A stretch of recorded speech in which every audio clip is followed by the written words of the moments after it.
Rénovation énergétique des bâtiments délaissés, soutien au développement des énergies renouvelables, l'Île-de-France met le cap sur la transition énergétique.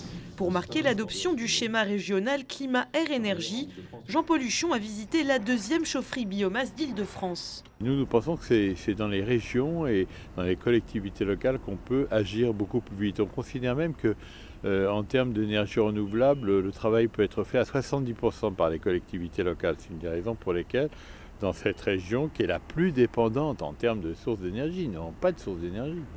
On a vraiment un travail considérable à faire. La part des ENR en Île-de-France oscille entre 2 et 3%. Avec l'adoption du schéma régional, l'objectif est de passer rapidement à 11%. Dans ce contexte, les réseaux de chaleur font partie des leviers majeurs de la transition énergétique. Ici, à Stains, la chaufferie bois couvre à elle seule 25% du réseau de chaleur de Saint-Denis, soit l'équivalent de 40 000 habitants. D'une puissance totale de 16 MW, la chaufferie consomme 38 000 tonnes de bois par an. Ça représente 23 000 tonnes de CO2 évitées dans l'atmosphère.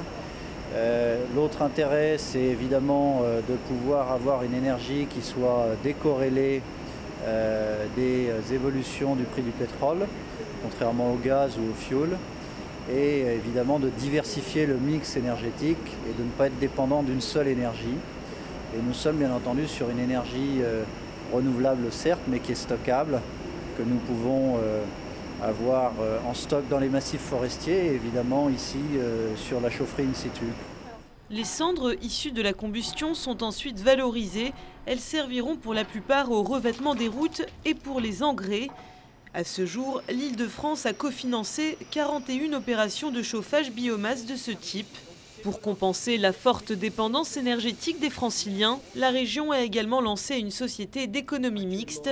Elle devra servir de catalyseur au marché francilien des ENR et accélérer la rénovation thermique des logements.